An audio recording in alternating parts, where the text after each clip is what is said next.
और आइए सीधे रुख कर लेते हैं इस वक्त की बड़ी खबर का। ये बड़ी खबर आपकी टीवी स्क्रीन पर। चिराग पासवान थोड़ी देर में प्रेस कॉन्फ्रेंस करने वाले हैं और चुनाव आयोग पहुंचा है एलजेपी का एक दल। दोनों गुट आज चुनाव आयोग से मुलाकात करने वाले हैं। लोक जनशक्ति पार्टी का विवाद चुनाव आयोग अब पहुंच चुका है। इस वक्त की बड़ी खबर, एलजेपी में नेतृत्व की लड़ाई को लेकर चाचा भतीजे में सियासी भिड़ंत काफी तेज होती जा रही है और इस बीच पशुपति पारस गुट और चिराग पासवान गुट की लड़ाई अब इलेक्शन कमीशन तक पहुंच गई है। चुनाव आयोग पहुंचे हैं ये नेता।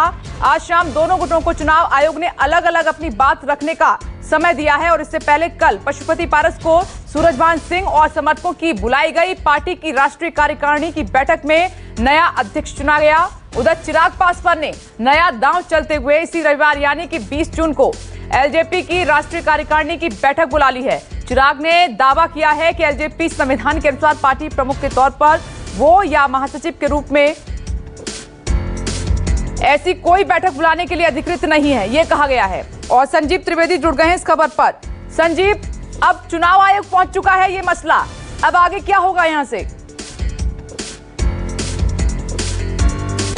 स्थिति बन रही है जिसमें कि जो दोनों गुट हैं लोक जनशक्ति पार्टी के, वो चुनाव आयोग पहुंचने वाले हैं।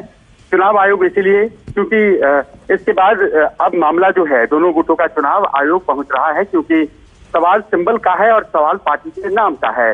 पार्टी का नाम किसे मिलना चाहिए और सिंबल किसके पास होना चाहिए, ये दोनों ऐसे सवाल हैं जिसका कि आपको हल चुनाव आयोग से मिलना है। अब से कुछ देर पहले एक प्रेस कॉन्फ्रेंस किया है लोक जनशक्ति पार्टी के चिराग गुट ने, जिसमें उन्होंने कहा है कि कल जो बैठक बुलाई गई थी पटना में पारस गुट के द्वारा, उसमें तो राष्ट्रीय कार्यकारिणी के केवल 9 सदस्य पहुंचे थे 75 में। फोरम 30 लोगों का है, तो वो अनाधिकृत है और वहां जो कल हुआ है उसका कोई मतलब नहीं है। ये बात हम चुनाव आयोग के सामने रखेंगे। साथ ही साथ ये भी उन्होंने कहा है कि स्पीकर ने जो डिसीजन लिया था पारस गुट को रिकॉग्नाइज करने का, वो गलत था। उस पर भी हम लोगों ने चुनौती दी है स्पीकर के ऑफिस में और अब स्पीकर दोबारा से विचार कर रहे हैं, ये बात भी कहा गया है। मतलब अपनी तरफ से मजबूती से पक्ष रखने की कोशिश देखने के लिए पारस गुट ये आज शाम जा रहा है चुनाव आयोग और वो कह रहा है कि ऐसे में जबकि हमने नया अध्यक्ष चुन लिया है तो पार्टी का सिंबल और नाम हमें दिया जाए। जी संजीव, आपको याद होगा एक और ऐसा ही मामला था जो चुनाव आयोग पहुंचा था, देर रात तक हलचल थी, सिंबल और पार्टी के नाम को लेकर बड़ी लड़ाई थी। शायद मुझे याद आ रहा है कि वो समाजवादी पार्टी का ही मसला था। संजीव जी बिल्कुल, देखिए वो समाजवादी पार्टी का मसला था जिसमें कि मुलायम सिंह यादव के लड़के अखिलेश यादव का दावा था समाजवादी पार्टी पर और दूसरी तरफ चाचा शिवपाल सिंह यादव का था। और अंत में जो ब्रेकअवे ग्रुप था उसे नहीं दिया गया था, यानी कि शिवपाल सिंह यादव को नहीं मिला था।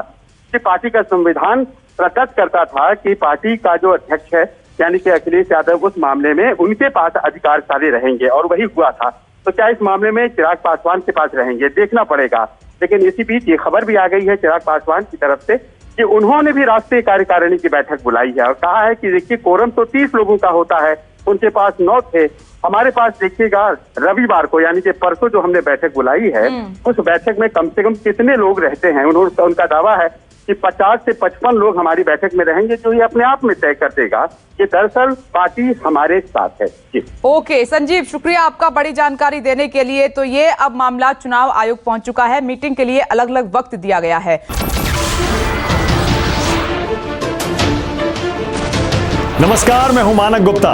अगर आपको हमारा ये वीडियो पसंद आया हो तो इसे लाइक और शेयर जरूर करें और हाँ, हमें सब्सक्राइब और फॉलो करना ना भूलें ताकि आप देश और दुनिया की कोई खबर मिस ना करें।